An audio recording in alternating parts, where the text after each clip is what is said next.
بسم اللہ الرحمن الرحیم۔ پیارے بچوں السلام علیکم۔ تو پیارے بچوں آئیے سنتے ہیں آج کی کہانی جناب خدیجہ سلام اللہ علیہا۔ برسوں پہلے کی بات ہے، مکے میں حضرت ابراہیم علیہ السلام کی نسل میں سے ایک لڑکی پیدا ہوئی جس کا نام خدیجہ رکھا گیا۔ وہ بہت ہوشیار اور عقل مند تھی۔ وہ خدا کی طرف سے پیغمبروں کے پاس بھیجی جانے والی کتابیں پڑھتی تھی تاکہ ان کا اخلاق اور ان کی زندگی کا طریقہ بھی پیغمبروں جیسا ہو جائے۔ جناب خدیجہ کو پیغمبروں کے بارے میں کافی کچھ معلوم تھا۔ پیغمبروں کا اخلاق کیسا ہوتا ہے، ان کے طور طریقے کیا ہوتے ہیں۔ اسی لیے جب مکے میں آپ نے پیغمبر اکرم صلی اللہ علیہ وآلہ وسلم کو دیکھا تو آپ کو اندازہ ہو گیا تھا کہ یہ اللہ کے پیغمبر ہیں۔ جناب خدیجہ کو مکے کی عورتوں میں سب سے عقل مند مانا جاتا تھا۔ جناب خدیجہ جہاں بہت خوبصورت تھی، وہیں آپ ایک پاک دامن اور بڑے کردار والی تھی، اسی لیے آپ کو طاہرہ یعنی پاک خاتون بھی کہا جاتا تھا۔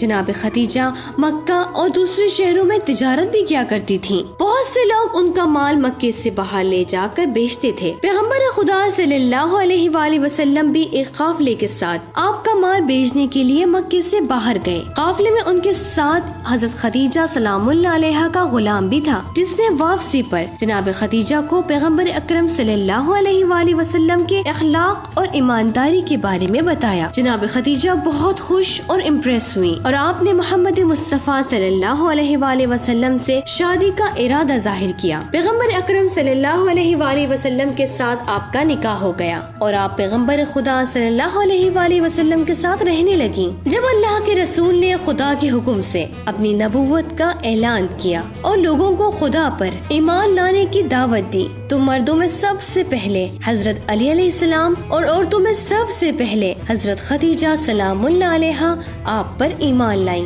جناب خدیجہ یوں بھی غریبوں، فقیروں اور ضرورت مندوں کا بہت دھیان رکھتی تھی۔ پیغمبر اکرم صلی اللہ علیہ وآلہ وسلم کی طرف سے اسلام کا پیغام سنائے جانے کے بعد آپ نے اپنی ساری دولت پیغمبر اکرم صلی اللہ علیہ وآلہ وسلم کو دے دی تاکہ وہ ان کی دولت ان لوگوں پر خرچ کریں جنہیں اسلام لانے کی وجہ سے تنگ کیا جا رہا تھا۔ حضرت محمد مصطفیٰ صلی اللہ علیہ وآلہ وسلم نے اپنے چچا جناب ابو طالب کی مرضی سے ان کے بیٹے حضرت علی علیہ السلام کی تربیت اور پرورش کے لیے انہیں اپنے گھر لے آئے۔ جناب خدیجہ ان کے ساتھ بہت مہربانی سے پیش آتی اور ایک ماں کی طرح ان کا دھیان رکھتی تھی۔ خدا نے جناب خدیجہ کو حضرت زہرا سلام اللہ علیہا جیسی عظیم بیٹی عنایت کی۔ جب حضرت فاطمہ الزہرا سلام اللہ علیہا کی ولادت کا وقت آیا تو مکے کی عورتوں میں سے کسی نے آپ کا ساتھ نہیں دیا، اس لیے خدا نے جنت سے 4 عورتوں کو اور کچھ فرشتوں کو ان کی مدد کے لیے بھیجا۔ جناب خدیجہ جب تک زندہ رہیں اسلام اور پیغمبر خدا کا ڈیفینس کرتی رہیں اور اپنے مال سے مسلمانوں کو سپورٹ کرتی رہیں۔ جس سال پیغمبر اکرم صلی اللہ علیہ وآلہ وسلم کے چچا